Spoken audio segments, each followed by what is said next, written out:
조용한 기도하심으로 청년부 예배를 시작하겠습니다. 하나님 아버지, 이 시간 우리 청년들 머리 위에 주의 은혜와 능력으로 함께하여 주시고 하나님의 말씀과 은혜가 청년들 가슴마다 함께할 수 있도록 주님 붙잡아 주시옵소서. 우리 사랑하신 예수님의 이름으로 기도합니다. 아멘.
오늘의 말씀을 함께 해보겠습니다. 오늘의 말씀은 사무엘상 29장 1절부터 11절의 말씀입니다.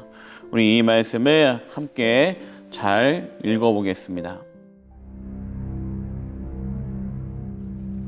블레셋 사람들은 그들의 모든 군대를 아벡에 모았고 이스라엘 사람들은 이스라엘에 있는 셈 곁에 진쳤더라. 블레셋 사람들의 수령들은 수백 명씩 수천 명씩 인솔하여 나아가고 다윗과 그의 사람들은 아기스와 함께 그 뒤에서 나아가더니 블레셋 사람들의 방백들이 이르되 이 히브리 사람들이 무엇을 하려느냐? 아기스가 블레셋 사람들의 방백들에게 이르되 이는 이스라엘 왕 사울의 신하 다윗이 아니냐? 그가 나와 함께 있은지 여러 날 여러 해로되 그가 망명하여 온 날부터 오늘까지 내가 그의 허물을 보지 못하였노라. 블레셋 사람의 방백들이 그에게 노한지라. 블레셋 방백들이 그에게 이르되 이 사람을 돌려보내어 왕이 그에게 정하신 그 처소로 가게 하소서. 그는 우리와 함께 싸움에 내려가지 못하리니 그가 전장에서 우리의 대적이 될까 하나이다. 그가 무엇으로 그 주와 다시 화합하리이까? 이 사람들의 머리로 하지 아니하겠나이까? 그들이 춤추며 노래하여 이르되 사울이 죽인 자는 천천히요 다윗은 만만이로다 하던 그 다윗이 아니니까.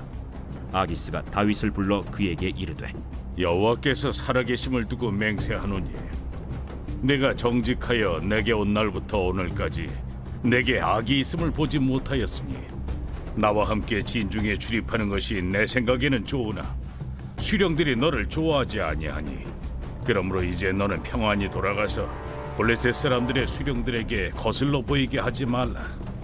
내가 무엇을 하였나이까? 내가 당신 앞에 오늘까지 있는 동안에 당신이 종에게서 무엇을 보셨기에 내가 가서 내 주 왕의 원수와 싸우지 못하게 하시나이까? 네가 내 목전에 하나님의 전령같이 선한 것을 내가 아나. 블레셋 사람들의 방백들은 말하기를 그가 우리와 함께 전장에 올라가지 못하리라 하니 그런즉 너는 너와 함께 온 네 주의 신하들과 더불어 새벽에 일어나라. 너희는 새벽에 일어나서 발거든 곧 떠나라. 이에 다윗이 자기 사람들과 더불어 아침에 일찍이 일어나서 떠나 블레셋 사람들의 땅으로 돌아가고 블레셋 사람들은 이스라엘로 올라가니라. 여러분, 세계 최고의 성악가 하면 아마 루치아노 파바로티일 겁니다. 이 루치아노 파바로티가 대학교 시절 교육학을 전공했다고 합니다. 그런데 그의 안에는 이 음악에 대한 소질이 너무나 많다 보니까 이 안에 고민이 생기기 시작한 거예요. 교육학을 전공했기 때문에 선생님으로 나아갈 수 있는데 그 자신의 소질이 성악에 많은 부분이 있으니까 자기 소질에 맞는 것을 선택하느냐 아니면 편안한 직장인 교사의 길로 걸어가느냐, 이 두 가지를 놓고 고민하고 있었어요. 여러분 같으면 어떤 길을 선택하겠습니까? 여러분들이 잘하고 좋아하는 일을 선택하겠습니까? 아니면 편하고 안전한 직장을 선택하겠습니까? 이 루치아노 파바로티가 이것을 가지고 고민하고 있다가 아버지에게 물었습니다. 아버지, 제가 어떤 길을 가야 할지 모르겠습니다. 교사도 하고 싶고 또 성악의 길도 놓치고 싶지 않습니다. 그렇게 조언을 아버지에게 구하자 아버지가 이렇게 얘기했다고 합니다. 이것은 너의 인생이야. 참 중요한 이 결정을 나에게 하지 말고 너 스스로 한번 찾아보렴. 대신 중요한 것은 사람이 두 가지 의자에 동시에 앉을 수는 없단다. 한 가지 의자에만 앉아야 돼. 두 가지 의자에 앉으려고 하다가는 두 의자에서 떨어질 수밖에 없단다. 여러분, 모든 것을 다 하려고 하다 보면 결국 모든 것을 다 하지 못하게 됩니다. 중요한 것은 내가 정말로 바른 선택을 하고 그것에 집중하는 것이죠. 여러분, 2021년이 이제 다 가서 며칠 남지 않았습니다. 이제는 2022년이 밝아오고 있어요. 여러분, 올해는 어떻게 보냈나요? 여러분들이 좋아하는 것을 생각하고 좋아하는 것만 하다가 한 해를 보냈습니까? 아니면 여러분들에게 필요한 것들을 하며 한 해를 보냈습니까? 여러분의 선택의 결과는 어떤 내용들이 다가오고 있나요? 여러분, 선택하는 것이 쉽지 않아요. 어떻게 해야 바른 선택을 할 수 있느냐? 그것은 바로 여러분을 가장 잘 아는 분께 물어보는 것이겠죠. 여러분, 그것은 하나님에게 물어보는 것입니다. 여러분, 오늘 말씀에 나와 있는 이 다윗의 삶이 그것을 너무나 잘 말해주고 있어요. 다윗 스스로 선택한 결과가 얼마나 낭패스러운 일들이 나타나는지, 그러나 하나님이 도와주실 때 얼마나 아름답게 바뀌어가는지 다윗의 삶을 통해 하나님은 말씀해주고 있습니다. 오늘 말씀을 통해 여러분의 삶 속에 하나님의 바른 은혜와 하나님의 지혜를 통해 바른 선택할 수 있는 귀한 삶이 되길 원합니다. 그럼 오늘 본문에 보게 되면 이 블레셋과 이스라엘 군대가 전쟁을 하고 있어요. 여러분, 다윗은 어디 나라 사람이냐? 바로 이스라엘 사람이죠. 그런데 이 본문의 내용을 보니까 이상한 내용이 나옵니다. 다윗이 블레셋 아기스 왕 편에서 함께 전쟁을 하겠다고 말하고 있어요. 그런데 블레셋 장군들은 이것을 절대 반대합니다. 왜냐? 이 다윗은 어떤 사람이냐면 이스라엘 편에서 블레셋과 싸워서 사울은 천천히요 다윗은 만만이라 불리고 그가 골리앗을 쓰러뜨렸던 맹장임을 블레셋에 있는 모든 사람들이 너무나 잘 알고 있어요. 여러분, 안 그렇겠습니까? 왜냐하면 그 대단했던 골리앗을 쓰러뜨렸던 사람, 그 어린 나이에 쓰러뜨린 사람, 그리고 수많은 전쟁에서 사울과 함께 전쟁에 나가 공을 세웠던 다윗을 누가 모르겠어요. 그런 다윗이 블레셋에 지금 와 있어요.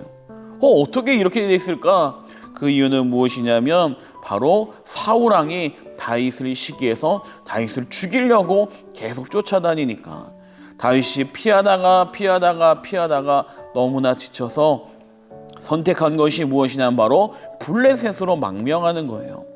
이 사무엘상 27장 1절의 말씀 보면 다윗이 그 마음에 생각하기를 내가 후일에는 사울의 손에 붙잡히리니 블레셋 사람들의 땅으로 피하여 들어가는 것이 좋으리로다. 사울이 이스라엘 온 영토 내에서 다시 나를 찾다가 단념하리니 내가 그의 손에서 벗어나리라 하고, 어디로 갑니까? 블레셋 땅으로 가버린 거예요. 사울이 아무리 왕이어도 블레셋 같은 강대국에 찾아올 수 없으니까 블레셋으로 도망간 거죠. 그런데 문제가 뭐냐면 이 블레셋 사람들이 다윗이 망명한다고 하니까 받아주는 건 받아주지만 좋아하지 않아요. 왜냐? 얘가 언제 다시 이스라엘로 돌아가고 이스라엘 편에 설지 모르는 거예요. 그러다 보니까 다윗이 처음에 이 블레셋에 가서 블레셋 주변에 있는 이방 민족들과 싸워서 전쟁에서 이깁니다. 그러면서 왕에게 뭐라고 보고하냐면 내가 이스라엘 사람들과 싸워서 이겼다라고 거짓 보고를 해요. 왕은 그것을 믿고 다윗은 이제 내 편이다라고 생각을 한 거예요. 그런데 정말 문제가 터져요. 무엇이냐면 블레셋과 이스라엘의 전쟁이 발발한 거예요. 그러니까 블레셋에 있는 많은 사람들이 장군들이 부하를 이끌고 전장으로 나아가는데 누구도 갑니까? 다윗도 가야 되는 거예요. 다윗은 정말 이거 피할 수 없는 아주 큰 문제가 됐습니다. 왜냐하면 다윗은 하나님이 기름 부은 왕이기 때문에 이스라엘의 왕이 될 사람이에요. 그런데 이스라엘과 싸워서 이스라엘 사람들 죽이게 되면 어떻게 이스라엘 왕이 되겠어요? 그런데 만약에 또 내가 우리 동족을 죽일 수 없습니다라고 말하면 아까 거짓 보고하면서까지 이스라엘과 싸웠다고 했던 그 이야기가 거짓임을 드러나게 되고 결국 블레셋에 머물지 못하고 쫓겨나게 되는 거죠. 이러지도 못하고 저러지도 못하는 상황에 처하게 된 거예요. 왜 이런 결과가 왔습니까? 다윗이 블레셋으로 도망갔기 때문에 그래요. 다윗은 어떤 사람이냐? 하나님께 기도했던 사람이에요. 하나님, 제가 어떻게 해야 됩니까? 싸울까요? 나아갈까요? 그러면 앞으로 전진할까요? 후퇴할까요? 다 기도하며 물어봤던 철저히 기도의 사람이었어요. 하나님이 보시기에 다윗의 길로 행했다 하는 것은 하나님의 말씀대로 하나님 뜻대로 살았다는 거예요. 그런데 그 다윗이 블레셋으로 도망갈 때 하나님에게 아무 기도도 하지 않아요. 처음에는 그것이 너무나 좋은 선택 같지만 가고 봤더니 어떻게 됩니까? 정말 피할 수 없는 어려움으로 바뀌어진 거죠. 이스라엘과 전쟁할 수도 없고 피할 수도 없는 이런 상황에 처하게 대한 거예요. 여러분, 내가 내 방법대로 이것이 정말 옳을 것이라 믿지만 그것이 틀릴 때가 많아요. 정말 어떻게 해야 현명한 건지 모를 때가 많습니다. 누가 합니까? 미래를 아시는 하나님의 말씀과 지혜를 들어야만 여러분 가능한 겁니다. 여러분, 사람들이 우리가 보는 이런 벌레 같은 거, 곤충 같은 거를 쉽게 무시하지만 이 곤충도 놀라운 지혜를 가졌다는 것은 제가 얼마 전에 알게 되었습니다. 여러분, 지금 화면에 보이는 것이 무엇이냐면 바로 배추밭에 가장 큰 병충해를 일으키는 바로 다이아몬드 백나방입니다. 다이아몬드 백나방이 있는데 이게 애벌레를 까면 이 애벌레가 배추를 다 갉아먹는 거예요. 그러다 보니까 사람들은 농약을 뿌려서라든지 어떻게 이 백나방 애벌레를 없애야 됩니다. 그러다가 이 연구하는 팀들이 연구를 해봤어요. 이 다이아몬드 백나방 애벌레가 어떤 배추밭을 선호할까? 풍성이 잘 있는 배추밭을 좋아할까? 아니면 상태가 좋지 않은 배추밭을 좋아할까? 이런 어떻게 보면 너무나 뻔한 질문 아닌가요? 당연히 먹을 게 풍성한 밭을 애벌레가 좋아하겠죠. 그런데 놀라운 결과가 나타나게 됐습니다. 배추가 싱싱하고 잘 된 밭에는 이 애벌레가 더 적게 나온 거예요. 그리고 밭이 좋지 않은 밭에 훨씬 더 많은 애벌레가 창궐하는 모습을 보게 됩니다. 왜 그럴까? 사람들이 이상해서 연구를 하기 시작했어요. 그리고 알아봤더니 이 풍성하고 좋은 배추밭에 이 애벌레가 절대로 만나선 안 되는 천적이 많이 사는 것을 보게 됩니다. 그것이 무엇이냐? 바로 기생충벌이라는 거예요. 이 기생충벌이 배추밭이 좋을수록 많이 있는 거예요. 왜 그렇게 했습니까? 이 기생충벌 생각은 그런데 애벌레가 많을 거라 생각해서 많이 그곳에 털을 잡은 거예요. 그러다 보니까 이 애벌레들이 그 밭을 피해서 배추밭이 좋지 않은 밭으로 더 많이 가게 되는 겁니다. 여러분, 어떻게 보면 이 애벌레가 엄청나게 지혜로운 것 같아요. 내 눈에 보기에 좋은 먹이를 선택하는 것이 아니라 자신의 생명을 살릴 수 있는 생명의 터로 나아가는 거죠. 여러분, 이게 얼마나 지혜로운지 몰라요. 우리 사람들은 어떠냐면 내 눈에 보이는 좋은 것만 따라가다가 잘못된 길을 갈 수가 많아요. 내 눈에 좋은 거, 내가 기뻐하는 거 선택하다가 나중에 후회하는 일들이 얼마나 많은지 모르죠. 내가 정말 이게 옳아 보이면 그게 옳은다고 가는데 그 길이 잘못된 길이 될 확률이 높아요. 왜냐? 나는 다 아는 게 없기 때문에 그래요. 목사님이 예전에 군대에 있을 때 백령도에서 군 생활을 하고 이제 내 부대 자대라고 하는 배치를 받기 위해 부대를 지원을 해야 되는데 목사님은 그때 청주 비행단에 가고 싶었어요. 집에서 가까웠거든요. 그래서 청주 비행단 가겠다고 썼는데 목사님이 배속받은 부대는 어디였느냐? 저 평택에 있는 이상한 부대에 떨어졌어요. 거기 가보니까 거기도 끝난 게 아니라 거기에서 다시 전국적으로 레이더 기지로 파송받아서 결국 어디에 갔느냐? 백령도로 갔어요. 와, 완전 다르죠? 청주하고 백령도는 이게 완전히 달라요. 나중에 알고 보니까 이 청주 비행단에 폭력이 되게 많았대요. 막 서로 막 고참이 후배 때리고 그런 일. 근데 백령도에 딱 왔는데 너무나 좋은 게 이 백령도 안에 부대 안에 교회도 있고 그리고 또 그 헌병들 안에서 목사님의 고참이 신학생이어서 가자마자 교사도 하고 성가대도 하고 교회 봉사도 하고 그랬어요. 하나님이 더 좋은 곳으로 보내주는 거예요. 내 눈에 좋아 보이는 거 가면 잘못된 길이 될 수가 있어요. 하나님이 나를 인도해 주시면 더 좋은 길로 인도해 주시는 거예요. 그래서 우리 이렇게 기도해야 됩니다. 하나님, 제가 어떤 길을 가야 좋은 길입니까? 가르쳐 주세요. 하나님, 말씀 볼 때 가르쳐 주세요. 예배 드릴 때 가르쳐 주세요. 그렇게 되면 여러분의 삶에 하나님의 은혜와 능력이 임하게 될 줄 믿습니다. 이 시간 기도하겠습니다. 하나님 아버지, 이 시간 말씀을 붙들고 기도합니다. 우리들의 선택은 앞을 알지 못해서 우둔한 선택을 할 때가 너무나 많습니다. 하나님, 이 시간 함께 해주시고 우리들에게 지혜 주셔서 하나님이 원하시는 길로 걸어갈 수 있도록 주님 붙잡아 주시옵소서. 우리들의 생각이 아니라 말씀이 앞서가기 원합니다. 우리들의 기준이 아니라 하나님의 기준이 앞서가기 원합니다. 이 시간에도 우리를 붙잡아 주시옵소서. 우리 사랑하신 예수님의 이름으로 기도합니다. 아멘. 자, 여러분 한 주간 동안 잘 지냈나요? 자, 청년들 잘 지냈기 원합니다. 벌써 올해가 4일밖에 남지 않았습니다. 2021년이 벌써 지나갔고 코로나가 터진 이후로 벌써 2년이 지났습니다. 여러분 각자 삶의 자리에서 어떻게 지내고 있는지 참 궁금하기도 하고 또한 여러분들이 함께 나와 예배하기를 참 기도하며 기다리고 있습니다. 이 온라인으로 예배드리는 청년들 다 내년부터 더 함께 나와 예배하기를 바랍니다. 그리고 내년부터는 더 신앙이 깊어질 수 있도록 제자 교육도 시작하려고 합니다. 우리 청년들 삶 속에 예수님과 함께하는 삶을 심어주기 원하니까 여러분들 내년부터 다시 한번 주님과 동행하는 그런 청년들 되길 바랍니다. 우리 대림절기가 또 묵상했는데 여러분 오늘까지 제출하는 날입니다. 혹시라도 필사하지 않고 녹음의 청년들 있다면 카톡으로 녹음 파일을 보내주면 좋겠습니다.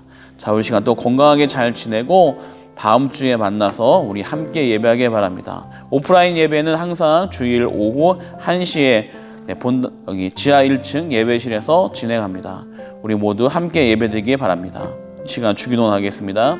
하늘에 계신 우리 아버지, 이름이 거룩히 여김을 받으시오며 나라의 임합시오며 뜻이 하늘에서 이루어진 것 같이 땅에서도 이루어지이다. 오늘날 우리에게 일용할 양식을 주옵시고 우리가 우리에게 죄 지은 자를 사하여 준 것 같이 우리 죄를 사하여 주옵시고 우리를 시험에 들게 하지 마옵시고 다만 악에서 구하옵소서. 대개의 나라와 권세와 영광이 아버지께 영원히 있사옵나이다. 아멘.